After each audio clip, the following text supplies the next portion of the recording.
우리가 생활을 하다 보면은 모든 것은 공부도 그렇고 반복입니다. 또 일도 그렇고 관리도 그렇고 모든 것은 반복이죠. 우리 금강정사 도량도 사람들이 살면서 도량을 반복적으로 잘 가꾸지 않으면은 아마 한 달, 두 달, 많이 가면 세 달 정도 가면은 여기가 잡초로 우거질 겁니다. 나무도 가지를 쳐줘야 되고, 풀도 뽑아줘야 되고, 꽃도 심어야 되고, 그리고 비가 오고 나면은 빗물 흐르는 고랑도 메꿔줘야 되고, 그래서 사람이 사람의 기운을 북돋우면서 이 도량을 잘 가꿔야 도량이 말끔하고 깨끗하고 그리고 아름다워질 수가 있습니다. 어느 회사도 역시 마찬가지일 겁니다. 그 회사를 관리를 잘 해야 회사에 문제가 생기지 않지. 회사의 관리를 잘 안 하면은 여러 가지로 문제가 생길 것입니다. 사람의 문제, 또는 재정의 문제, 거래처의 문제, 회사 전체가 이제 흥크러지고 말 거예요. 늘 모든 것은 잘 반복적으로 관리를 해야 그 성장하는 것이 올바로 성장을 하지, 관리를 하지 않고 방치해 두면은 제 멋대로 이렇게 자라게 되고, 그래서 나무도 아름답게 자라지 못하고, 또는 마당도 잡초가 우거져 가지고 사람이 걸어다닐 수 없는 그런 상황이 생길 거고 그럴 겁니다. 우리 마음도 역시 마찬가지 그렇게 될 겁니다. 마음도 관리를 잘 해야 돼요. 부처님께서 불자들에게 있어서 가장 기본적인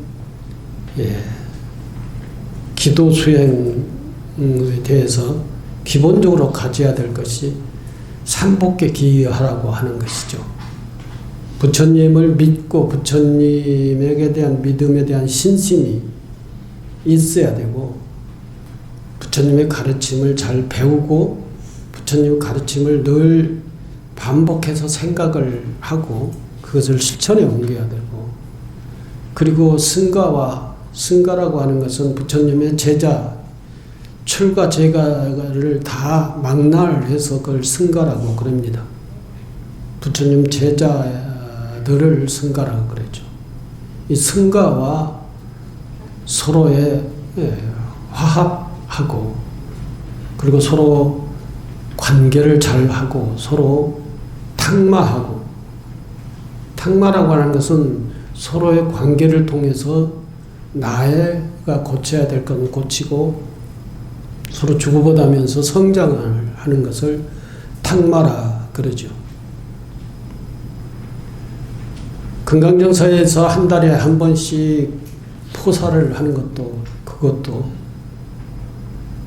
부처님께 기이하고 부처님 가르침을 생각하고 우리 승가와 함께 화합하고, 그러면서 부처님 계율을 생각하면서 내 마음을 잘 정리하고 닦고, 마치 양발을 신으면은 하루나 이틀 신으면 양발을 다시 빨아야 되듯이 우리 마음도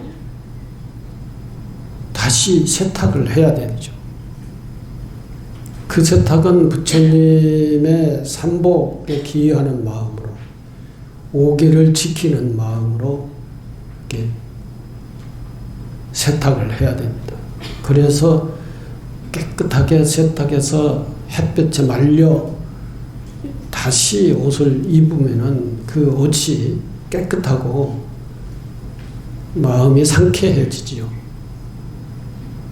모든 것이 다 그렇게 그냥 내버려 두고 그냥 스스로 자라게 하는 것은 없습니다.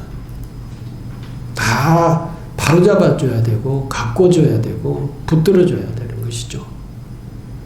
보살이라고 하는 것은 바로 그런 우리 마음을 붙들어주고 올바로 자라게 해주고 다시 깨끗하게 마음을 닦아서 그야말로 상쾌한 마음으로 다시 생활을 할 수 있도록 하게 하는 것이 한 달에 한 번씩 하는 포살이다라고 하는 것입니다. 이 포살에는 그만큼 우리의 삶을 깨끗하게 정리를 하고 올바로 가꿔준다라고 하는 것으로서 굉장히 중요한 의식이다라는 것입니다. 오늘은 주보를 보시면은 일상사 그대로가 수행이며 진리의 삶이다 라고 하는 주제를 가지고 말씀을 드리도록 하겠습니다. 일상사 그대로가 수행이며 진리의 삶이다 라고 하는 것을 한문으로 얘기를 하면 평상심시도다라고 하는 거 한문으로 그렇게 얘기를 하죠. 평상심시도다라고 하는 얘기는 절에 자주 나와 법회를 들어본 사람들은 한두 번 이상 전부 다 들어봤으리라 생각을 합니다. 평상심시도를 우리 한글로 번역하면은 일상사, 일반적인 생활 그대로가 수행이며 진리의 삶이다. 우리 일상 생활이 그대로가 수행이고 진리의 삶이다. 근데 이 일상 생활에 그대로 그냥 아무렇게나 사는 그대로가 아니라 진실하게 사는 삶이죠. 진실하게 사는. 정성스럽게 사는 삶. 그 정성과 진실성이 서려 있는 그러한 일상적인 생활은 곧 진리이고 수행이다라고 하는 것입니다. 주보를 보면은 어느 날 이른 아침에 조주 선사에게 어떤 스님이 가서 물었습니다. 저는 이제 막 총림에 들어왔습니다. 스님의 지도를 부탁드립니다. 스님의 지도를 부탁드린다라고 하는 그 얘기는 수행을 제가 하고 총림이라고 하는 것은 해인 총림, 송강 총림, 통도사 영축 총림 뭐 이렇게 해서 그 총림이 그런 저를 총림이라고 그러는데 그 총림에는 총림에 갖춰야 될 조건이 있지요. 몇 가지 수행 기관이 필요해요. 강원이, 선원이, 유론이 반드시 이 수행 기관 이 세 가지가 갖춰져 있는 사찰을 총림이라고 할 수 있어요. 근데 요즘은 뭐 그런 세 가지 기관이 갖춰져 있지 않아도 그냥 총림이라고 그렇게 하는 경우가 있어요. 그러나 삼보사찰이라 해서 우리나라에 해인사, 통도사, 송광사를 불법승 삼보사찰이라고 그러죠. 불보사찰을 통도사라고 하고 법보사찰을 해인사라고 하고 승보사찰을 송광사라고 합니다. 이러한 사찰에는 반드시 강원, 선원, 유론이 있고요. 또 하나 더 갖춘다면은 연불원이라고 하는 것이 이렇게 네 가지 수행 기관이 있는 곳을 다 갖춰 있는 것을 총림이라고 그런다는 것입니다. 아마 이 조주 스님이 계시는 절이 총림, 이 세 가지 이상의 수양 기관을 갖추고 있는 그러한 총림이었었던 것 같습니다. 거기에 이제 조주스님이 계셨는데 어느 선수행자가 찾아가서 조주스님에게 물었어요. 언제 찾아갔냐면은 아침 일찍. 옛날에 총림에서는 아침 공양을 죽으로 먹었어요. 그래서 아침 공양은 늘 죽입니다. 우리도 아침 공양은 늘 누룽지 끓여서 먹는데 옛날 그 선원에서는 아침 공양을 죽으로 먹었습니다. 그래서 이제 여기 나오는 얘기 용어들이 거기에 관련된 용어들입니다. 저는 이제 막 총림에 들어왔습니다. 스승님의 지도를 부탁드립니다. 그러자 조주선사가 말했습니다.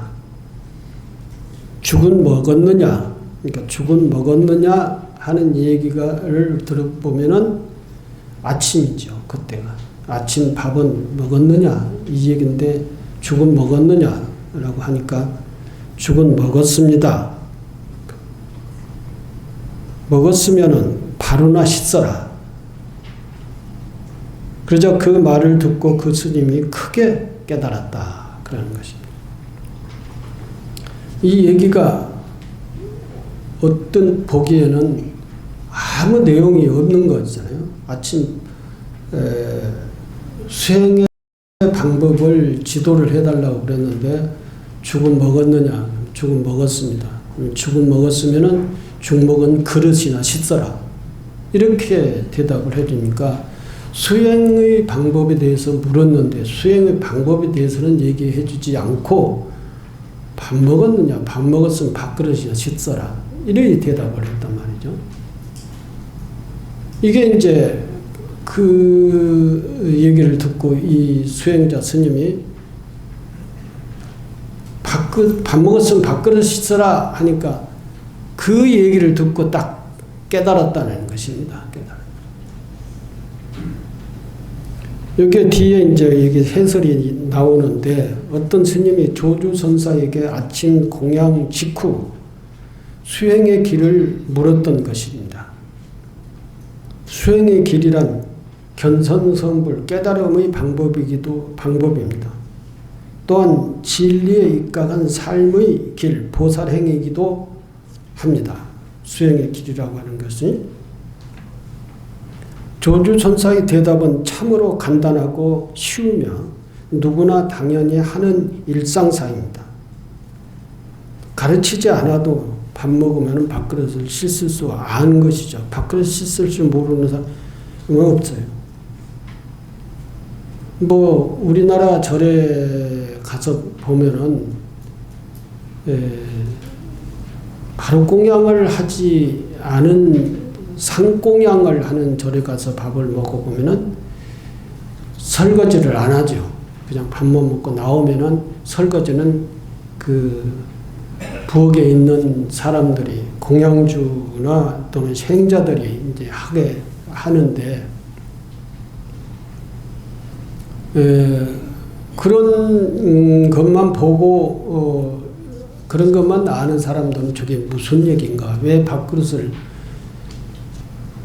스님이 씻어야 되는가? 이렇게 생각을 할 수가 있어요. 그런데 바로 공양을 하는 것을 보면은 바로 공양을 밥 먹을 때 바로를 펴고 그리고 음식을 받아서 밥을 다 먹고 이제 물을 받아가지고 그걸 보고 바로 씻는 물이라고 그러죠. 그 물로 이제 깍두기 하나 정도 남겨놨다가 젓가락으로 깍두기를 잡아서 그 네 바루에 교체해 부어가면서 그걸 깨끗이 깍두기로 닦아요.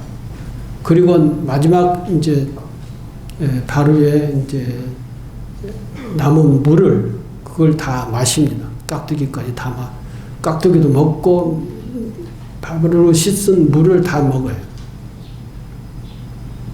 이제 그렇게 하는 것이 바루공양의 방식인데 이걸 모르는 사람들은 왜 상공양을 하고 밥 먹고 그냥 나가보면 다른 사람들이 밥그릇을 씻는데 밥그릇을 씻었느냐고 묻는가. 그렇게 의아의 생각을 할 거예요. 그러나 대종 스님들이 사는 강원, 유론, 선원이 있는 수행기관이 있는 그 사찰에서는 아침에 공양을 할 때 다 한 곳에 모여가지고 바로 공양을 하죠. 그 바로 공양할 때는 자기 바로가 다 있어서 바로를 자기가 펴고 그것을 음식을 받아서 먹고 그 음식에 먹은 이후에 바로를 깨끗이 닦아서 다시 깨끗이 물기를 닦아서 바로를 내합바로니까 바로를 포개서 이제 수건으로 묶어서 다시 선반에다 올려놓고 이건 자기가 해야 돼요. 누가 해주지 않아요. 그걸 안 하면은 대중의 기칙에 어긋나는 거기 때문에 대중의 처벌을 받아야 되는 것이죠. 그렇기 때문에 그건 안 할 수가 없어요. 대중 처벌을 안 받으려면은 그걸 해야 되는 것이죠. 이 규칙입니다. 그건 누구나 하는 일이에요. 누가 시키지 않아도 하는 일입니다. 조주 스님이 죽은 먹었느냐? 죽은 먹었습니다. 그러면 죽 그릇이나 씻어라. 이건 누구나 하는 일이죠. 일상사인 것이죠. 조주 선사의 대답은 참으로 간단하고 쉬우며 누구나 당연히 하는 일상사였다. 가르치지 않아도 언제나 당연히 하는 바로 그런 일이다. 구태여 배울 것도 없고 닦을 것도 없는 아주 하찮은 일이다. 곧 식사를 하고 그릇을 씻는 일이다. 성가에서는 아침에 반드시 죽을 먹었습니다. 아마 아침 식사를 마치고 곧바로 가서 물었던 것 같습니다. 그러니까 아침 식사를 끝내고 조조 스님한테 수행자가 가서 물었으니까 수행자에게 조조 선사가 수행의 방법을 물었는데 수행의 방법을 어떻게 하면 된다라고 하는 이런 얘기는 안 주고 밥 먹었느냐? 밥 먹었습니다. 그럼 밥그릇이나 씻어라. 이렇게 대답을 했단 말이죠. 근데 그 대답을 듣고 그 수행자가 크게 깨달은 거예요. 밥그릇이나 씻으라고 했는데 그 밥그릇 씻으라고 하는 그 말을 듣고 깨달았다는 것입니다. 그러니 조주선사도 묻는 것에 대답을 충실히 했고 그 수행자도 묻고 대답해 주는 말을 듣고 바로 깨우쳤다라고 하는 것입니다. 아침 죽을 먹었느냐? 먹었으면 죽 먹은 그릇을 씻어야지. 그것이 무엇인가? 그저 일상 다반사로 하는 일입니다. 숨 쉬는 일, 오줌 싸고 똥 싸는 일이다. 일상적으로 하지 않으면 안 되는 그러한 일들이 이러한 일이잖아요. 밥 먹고 밥그릇 씻는 일, 먹고 싸는 일, 이러한 것입니다. 배고프면 먹고 피곤하면 잠자는 일. 그 수행자는 수행을 통해서 깨달음이라는 것이 무슨 특별한 것이나 되는 줄 알았던 것 같다. 진리에 입각한 위대한 삶이 아주 기이하고 기상천외한 일이나 되는 줄 알았던 모양입니다. 그러나 그것이 아닙니다. 진리의 삶이란 그가 조주선사를 만나기 전부터 그동안 늘 해오던 일상생활이다라고 하는 것입니다. 아직도 무슨 감이 안 오신 분이 있을지도 모르겠는데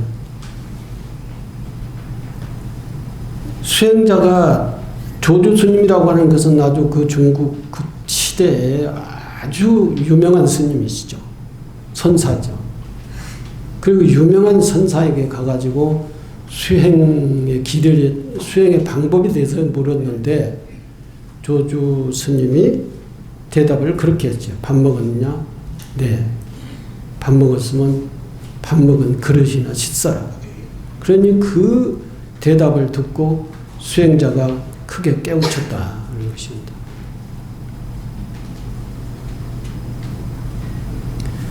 그렇다. 일상생활 자체가 진리의 삶이며 불법이며 도며 수행이다. 구태여 일상사 밖에, 일상생활 밖으로 찾아 나설 필요가 없다는 거죠. 불교가 이와 같은데 사람들은 착각하여 다른 것, 신비주의, 초월주의에 기웃거리며 쓸데없는 일에 열심이다.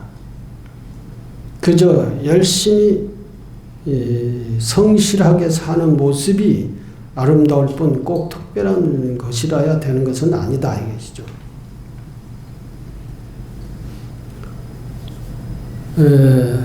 한 가지 예를 들으면은 저기 아프리카 사하라 사막에 가면은 투아그레족이라고 하는 종족이 살고 있습니다. 꼭 그 종족뿐만이 아니라 거기 사하라 사막에서 사하라 사막이 아니든 뭐 저기 중국 우르무치 넘어가면은 고비 사막이라고 하는 것도 있죠. 그 사막에서 사는 사람들은 사막에서 사는 방법이 다 있어요. 그래서 그 사막에서 사는 애 낳고 살면서 애들 청소년들을 사하라 사막에서 사는 교육을 시키는 방법이 있는 거예요. 고비 사막에서 살아도 역시 마찬가지 고비 사막에서 사는 사람들이 살아가는 방법이 있는 거예요. 그래서 자기네들이 살아가는 사막에서 사는 삶의 방법을 자기네들이 낳고 기른 어린애들에게 사막에서는 어떻게 살아야 된다라고 하는 방법을 가르치는 교육이 있어요.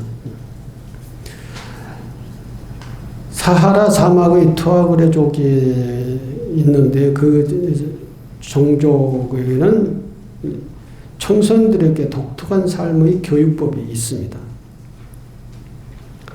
아이들이 일정한 나이가 되면은 마법의 도를 찾아 지도자와 함께 여행을 떠납니다. 근데 우리도 이제 애들이 성장하면 우리는 뭐 영아 때부터 어린이집을 보내죠. 근데 여기서는 그렇게 할 수가 없으니까 아마도 한 우리 중학생 나이 정도,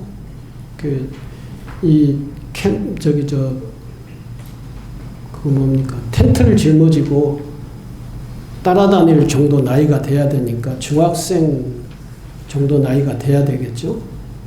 그 정도 자라면은 이제 선생님들이 애들을 몇십 명을 모아가지고 텐트 짊어지고 이제 장비를 꾸려가지고 교육을 시키기 위해서 이제 행군을 떠나요.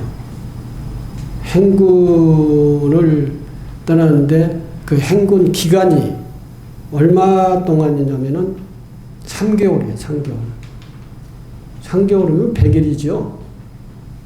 우리 한철 기간이죠, 한철 기간. 100일기도. 이제 이 정도 기간을 가지고 마을에 애들을 모아가지고 행군을 꾸려서 선생님이 데리고 갑니다. 가가지고 여러 가지 이제 집에서 떠나니까 야행 장비를 다 꾸리고 이제 짊어지고 떠나서 100일 동안 행군을 하고 들어와야 돼요, 집으로, 마을로. 이 과정에서 첫째 뭘 할까요, 애들이? 사하라 사막의 투아그레족에게는 청소년들에게 독특한 삶의 교육법이 있다. 아이들이 일정한 나이가 되면은 마법의 도를 찾아 지도자와 함께 여행을 떠난다. 마법의 돌을 찾으러 간다.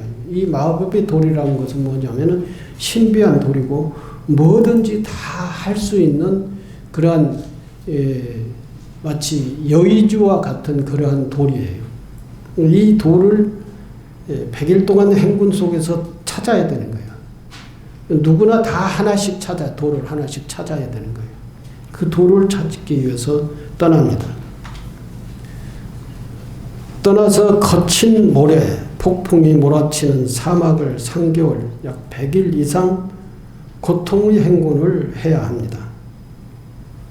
3개월이라는 기나긴 고통의 여정, 그 여정 가운데에서는 텐트 생활을 해야 되고 모래 폭풍을 견뎌야 되고 비바람, 땡볕, 추위, 모래, 자갈밭 걷기, 배고픔, 목마름, 감기, 질병 등 이 100일 동안에 이걸 다 겪어오게 되는 거예요. 그래서 드디어 목적지에 도달하게 됩니다. 그러나 거기에는 거친 모래와 목적지 자기 마을이죠. 자기가 살던 마을. 모래와 돌뿐, 사막이니까 모래와 돌뿐이지 뭐. 자기 마을이라 하더라도.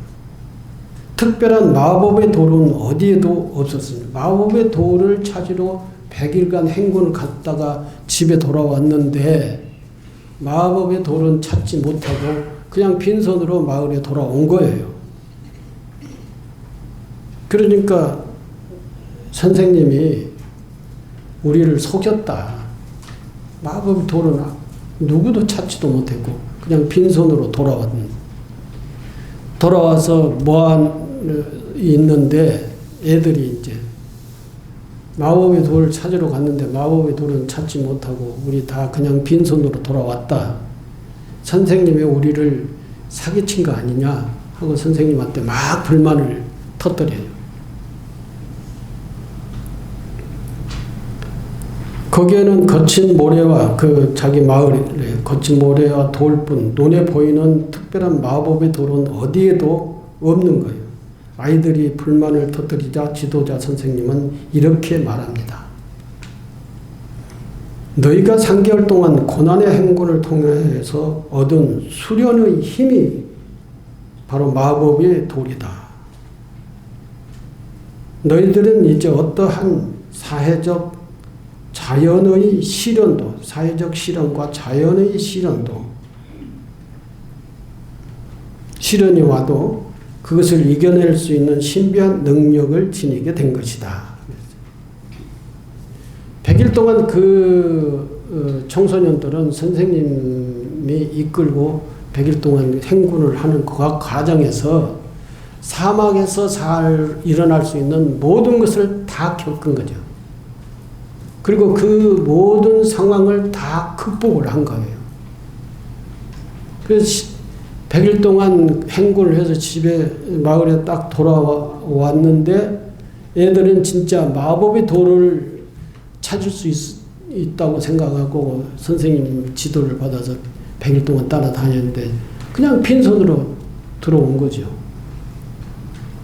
그래가지고 마법의 돌이 어디 있느냐, 선생님 사기친 거 아니냐 이렇게 식으로 불만을 하니까 선생님이 하는 말이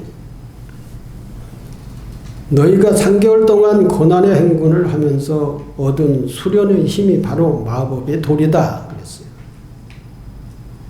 마법의 돌이 실제 형상적으로 있는 것을 찾도록 가는 것으로 착각을 한 것이죠. 이 학생들은. 근데 마법의 돌이라고 하는 것은 신비한 힘, 신통력을 발휘할 수 있는 그 힘은 이미 자기들에게 그 100일 동안 행군을 통해서 다 습득을 한 거죠. 습득을 한 거예요. 다 갖춰진 거예요. 자기들의 역량으로서 다 갖춰져 있기 때문에 이제는 앞으로 사막에서 살기만 하면 되는 거예요. 사막에서 사는데 인위적인, 사회적인 어려움 또는 자연적인 어려움이 닥쳐와도 다 극복할 수 있는 이 훈련이 되어 있는 거죠. 이 학생들에게 다 되어 있는 거죠. 그 훈련이 되어 있는 그 자체가 마법의 도리다라고 하는 것입니다. 수행이라고 하는 것도 마찬가지다는 것이죠. 뭐 명상을 어떻게 하고 뭘 어떻게 하고 복잡하죠. 하는 방법이. 그래서 열심히 하고 나면은 신비한 세계에 도달을 할 것처럼 생각을 하는 거예요. 참선을 해도 그렇고 연보를 해도 그렇고 무슨 수행을 해도 열심히 일심으로 100일 또는 몇 년 동안 일심으로 하면은 그 신비한 세계, 그 세계에 들어갈 줄 알고 생각을 하는 거예요. 그걸 기대를 하는 거예요. 마치 저 지리산 속에서 수행하는 사람들이 신선도를 닿는다라고 하죠. 그러면 그 신선도를 다루면 그 사람들은 신통력을 부리고 축지법을 쓰고 또는 날아다니고 없는 것을 바로 있게 만들고 이렇게 생각하는 것을 신비주의자라고 하죠. 신비한 세계는 우리의 현실 세계는 신비한 세계가 없어요. 다 실제 현실 세계만 있을 뿐이지. 부처님 오늘 아침에 제가 부처님의 경전을 이렇게 단편적인 그런 말씀인데 그걸 읽었는데 부처님께서 무슨 말씀을 하냐면은 부처님께도 아들이 있잖아요. 라훌라. 부처님께서도 출가 이전에 32전에 결혼을 해서 애를 낳았는데 그 애 이름이 라훌라라는 거예요. 근데 부처님은 출가를 해서 6년간의 고행을 통해서 깨달음을 이루신 분이잖아요. 그랬는데 부처님도 꼭 애에 대한 당신의 자식에 대한 고민이 있는 거예요. 고민. 그러면서 하는 말이 나는 자식에게 집착하지 않는다. 그런 말씀을 하셔요. 자식에게 집착하는 부모가 있어요? 자식이 잘 되기를 바라고 자식이 뭔가 정말로 큰 역량을 기르고 잘 돼서 사회적 명예와 또는 지위와 권력과 이런 것을 다 갖추기를 바라잖아요. 부모는. 근데 부처님께서는 라훌라에게 아무 집착도 안 하신다고 그래요. 라훌라가 아마 부처님도 그 라훌라에 교육시키는데 돈을 썼나 봐요. 나는 돈을 많이 써가지고 라훌라를 교육시켰는데 돈을 써서 교육시켰는데 내가 내 생각대로 내 생각만큼 라훌라가 잘 해주기를 바랐는데 그렇게 안 됐나 봐요.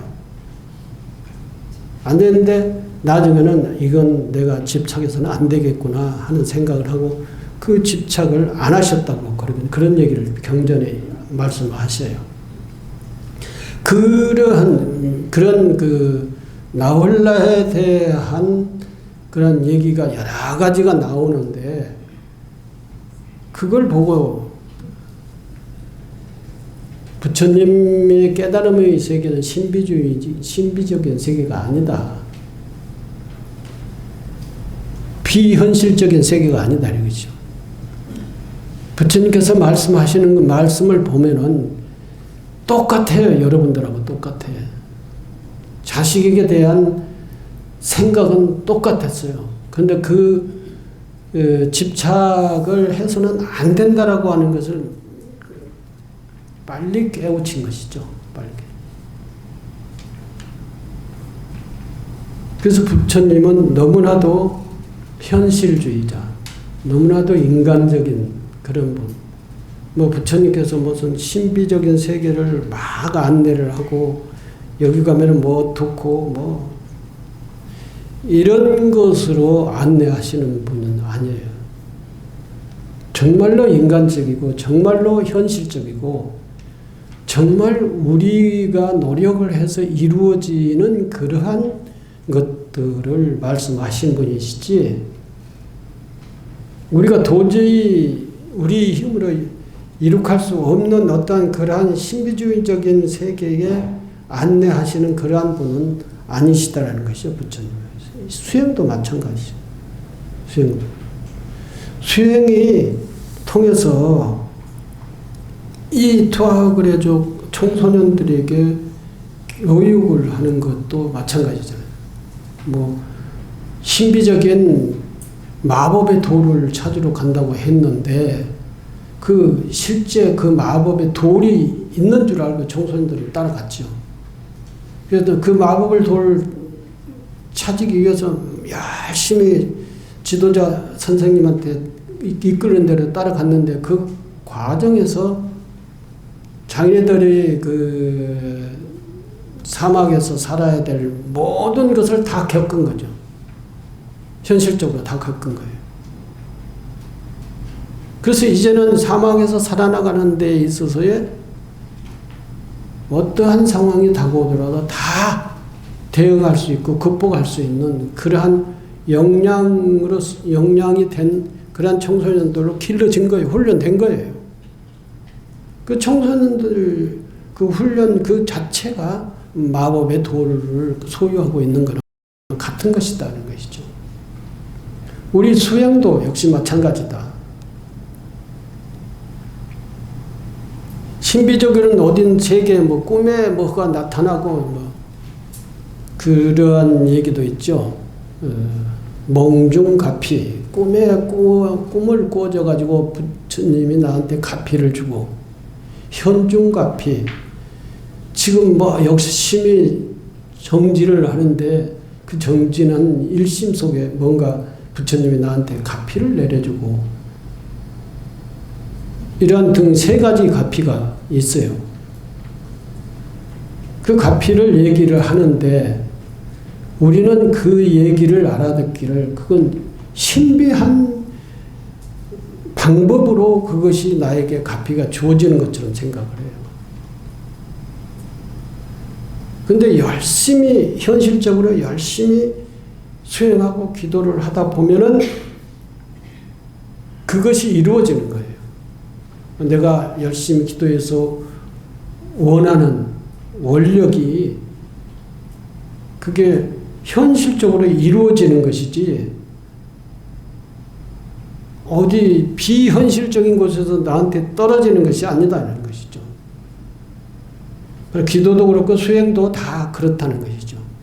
수행도 우리 현실적인 삶 속에서 수행이 되는 거고, 우리 현실적인 삶을 통해서 우리가 수행에 깊어지는 거고 높아지는 것이지, 현실적인 삶의 그 밖에 어떤 신비적인 세계에서 이루어지는 것이 아니다라고 하는 것입니다.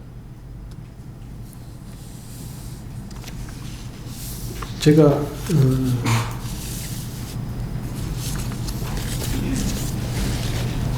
자료를 몇 가지 안내를 해드리겠습니다.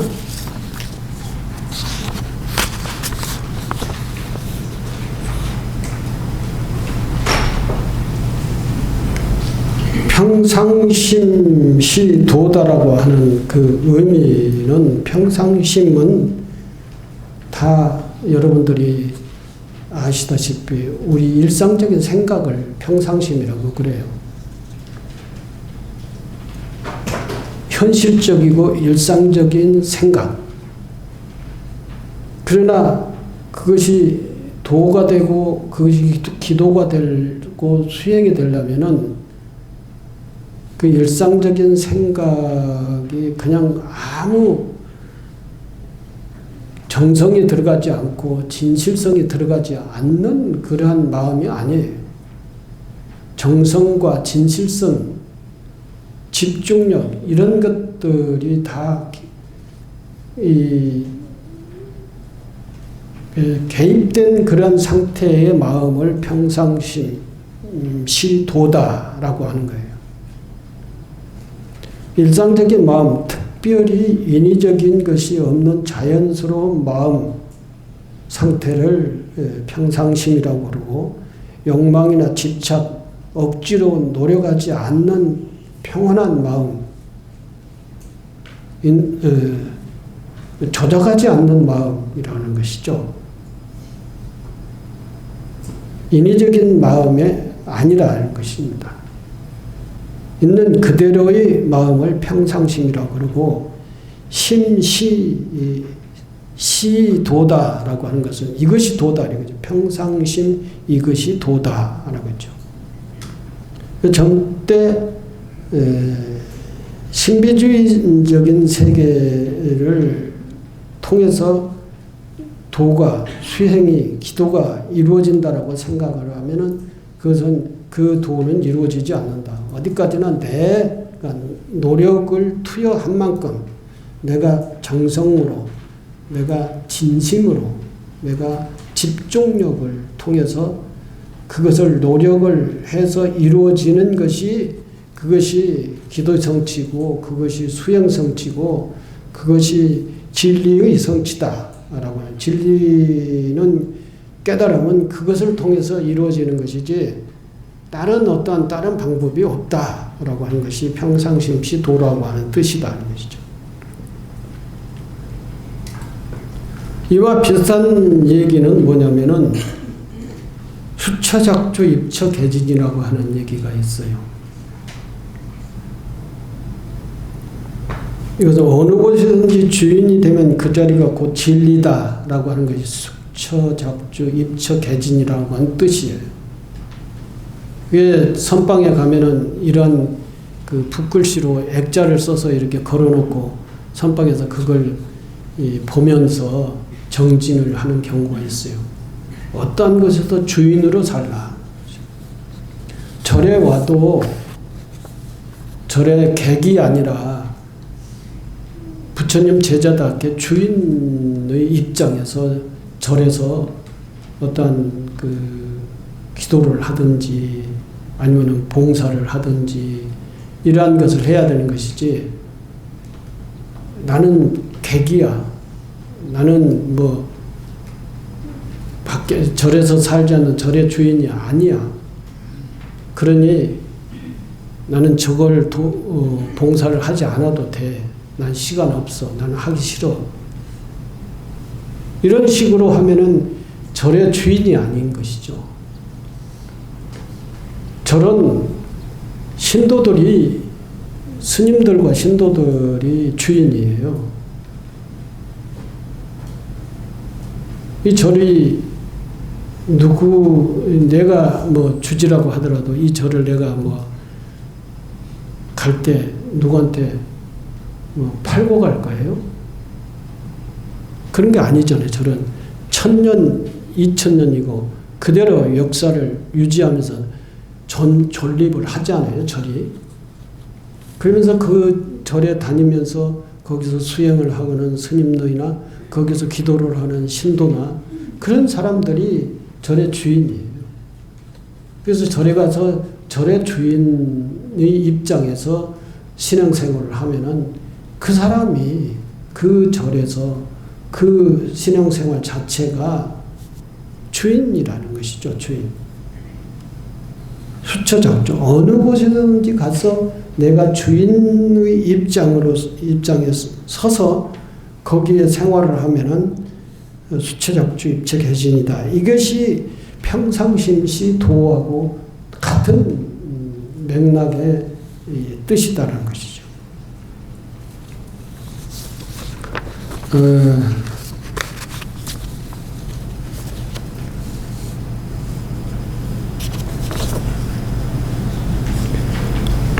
마법의 도는 긍정적인 마음, 인내심, 지혜의 마음, 창의적인 마음, 적극적인 마음, 자비심, 이런 마음을 가지고 사는 사람들이 바로 도심, 즉 평상심시 도라고 하는 평상적인 마음이, 평상적인 생각이 도라고 하는 그 마음은 바로 이런 마음일 때가 바로 도다라는 것이죠.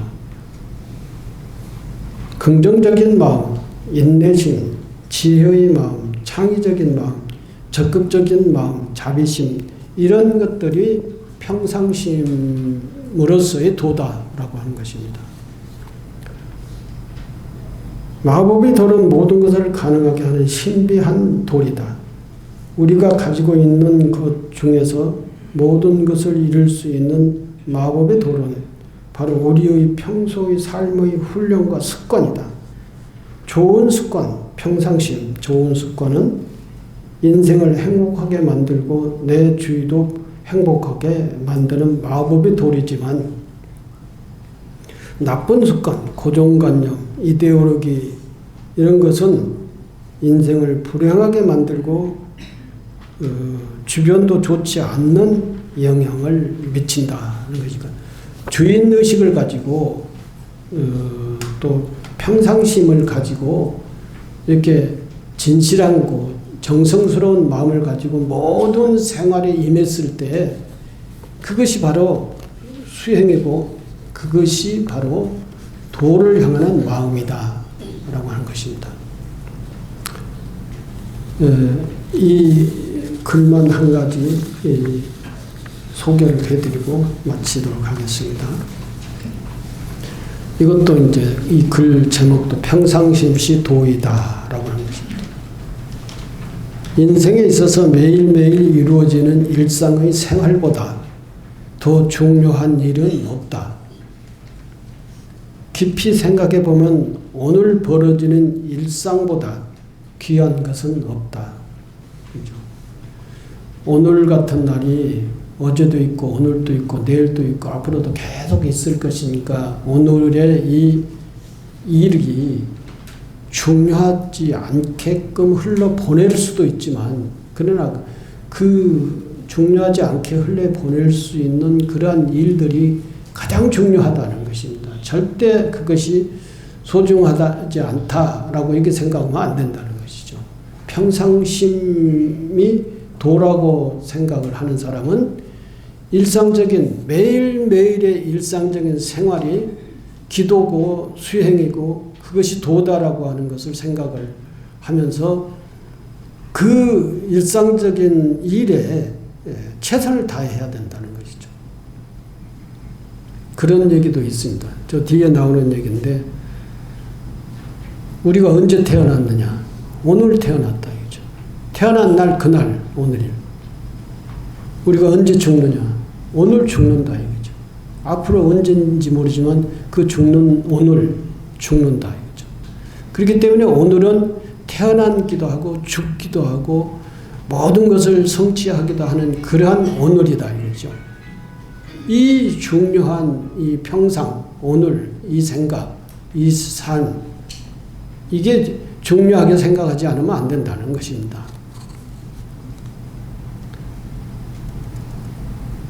깊이 생각해 보면 오늘 벌어지는 일상보다 귀한 일은 없다.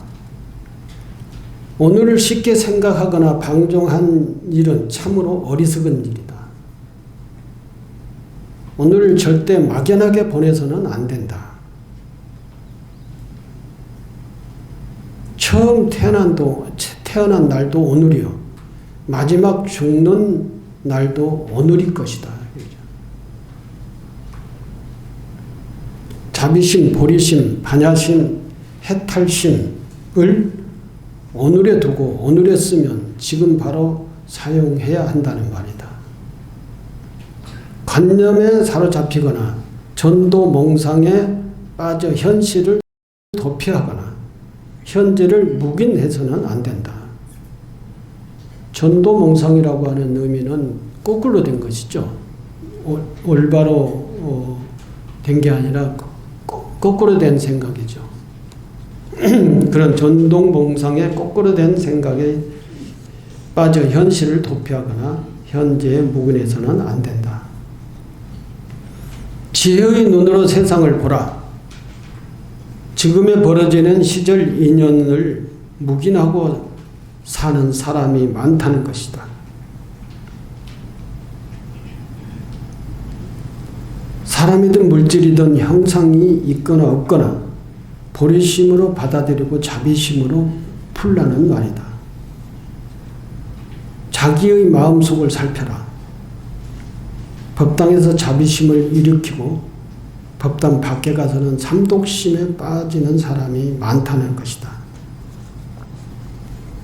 그러니까 평상심시 도니까 법당에서의 생활이나 밖에 나가서의 생활이나 같아야 되는데 법당에서는 자비심을 갖고 법당 밖에서는 삼독심이 빠는 것은 그건 평상적인 생활 자체가 도가 아니다라고 하는 것이죠. 어떤 생각을 가지고 사는가? 세종대왕도 왕이요 연산군도 왕이었다. 백성을 생각하고 연민하는 왕은 성군이 되고 자기 아집에 빠져 아나무인격으로 직권을 남용하며 폭군이 되는 것이다. 세종대왕과 연산군의 마음은 같을 건데 근데 그 연산군의 마음을 먹는 거하고 세종대왕의 마음을 먹는 것은 다른 거죠. 다른 거예요.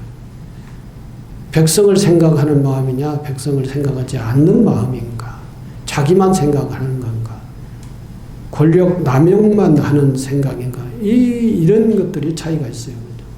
그러나 네 마음이나 내 마음이나 평상심은 정말로 진실하고 그리고 집중적이고 그 진리와 같아야 된다는 것이죠. 그러한 평상심은 곧 진리이다라고 하는 거예요. 우리도 세종과 같이 이웃, 사회, 가정과 직장을 위해 창의와 자비심으로 보살의 삶을 살아야 할 것이다. 자기 아집에 빠져 가진 것이 좀 있다고 부를 남용하여 사회에 이화감을 주며 살아가서는 안 된다. 그런 사람들이 있죠. 아들이 공부 좀 한다고 의시되고 자랑하며 남편이 좀 높은 곳에 있다고 아나무인격이 돼서는 안 된다. 그것은 도의 평상심이 아니다는 것이죠. 그걸 보고 이제 아집, 아만, 이렇게 아상 이렇게 있죠. 금강경에 아상, 인상, 중생상, 수자상, 사상이 있잖아요. 아상이라고 하는 건 자기중심적인 생각이에요. 누구도 배려나 고려하지 않는 자기중심적인 생각을 아집, 아상이라고 그래요. 자기밖에 모르는 생각이죠. 자기 아집에 빠져 가진 것이 좀 있다고 부를 남용하며 사회에 위화감을 주며 살아서는 안 된다. 아들이 공부를 좀 한다고 의시되고 자랑하며 남편이 좀 높은 곳에 있다고 아나무인격이 돼서는 안 된다. 남편이 대통령이라고 김건희처럼 그렇게 해서는 안 된다는 것입니다. 많이 배우고 많이 안다고 자기 주장만 옳다고 큰소리 치는 것이 아니다. 이제 많이 안 사람이 있고 좀 덜 안 사람이 있죠. 근데 많이 안다고 남 앞에서 의시되고 뽐내고 이렇게 해서도 안 된다는 것이죠. 이것이 아상을 앞세우는 것이다.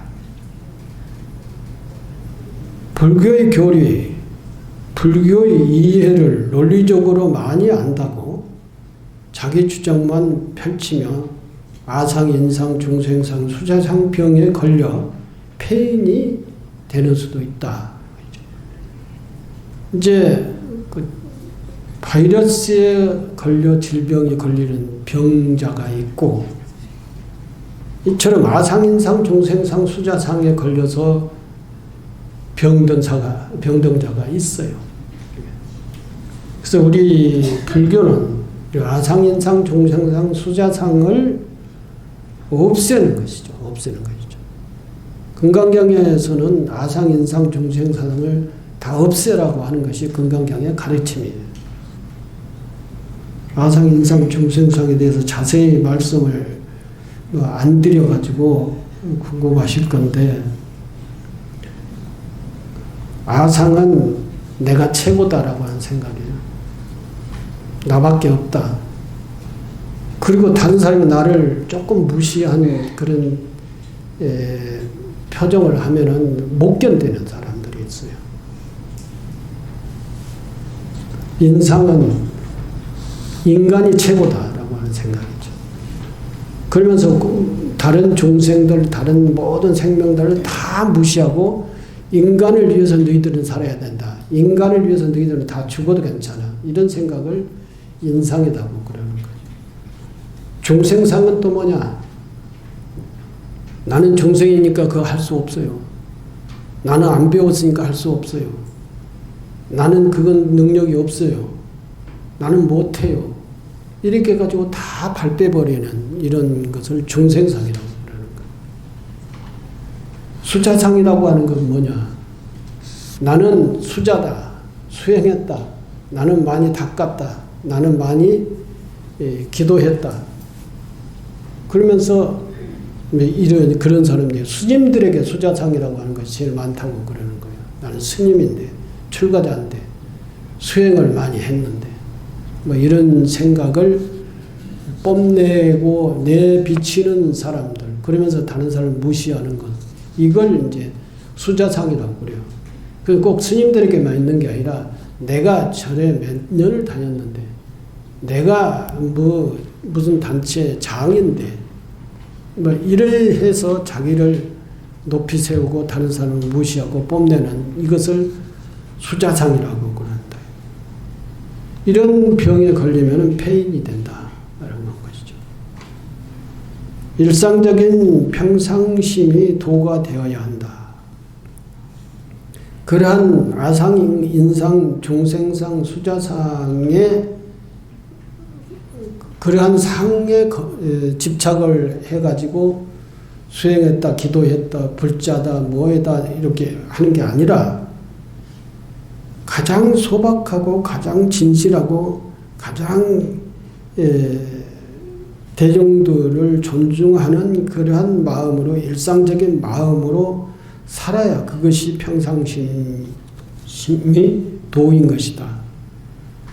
그리고 옷 속에 숨고 거울 속에 숨은 본성을 잘 보아야 한다. 옷 속에 숨는 거죠. 이 얘기가 뭐냐면은 다 여기도 그런 사람들이 있을 거예요. 옷을 아주 예쁘게 잘 갖춰 입고 하면서 그 옷 속에 숨었지, 그 옷 속에 숨어 있는 사람의 마음은 진실하고 평상적인 도의 마음이 아닌 그런 사람들을 옷 속에 숨은 사람들이다. 시간이 다 됐으니까 설명할 게 없어요. 늘 찰나에 자비심이 일어나지 않으면 헛공부다. 어떤 순간순간에 자비심이 일어나지 않으면 전부 다 헛공부다. 갈등과 시비가 없는 매일매일의 일상이, 갈등과 시비가 없는 매일매일의 일상이 되게 정진해야 한다. 이게 이제 평상심시 도다라고 하는 겁니다. 많은 말을 했는데 알아들었는지 모르겠어요. 끝내라는 얘기로 알아듣겠습니다. 네, 감사합니다.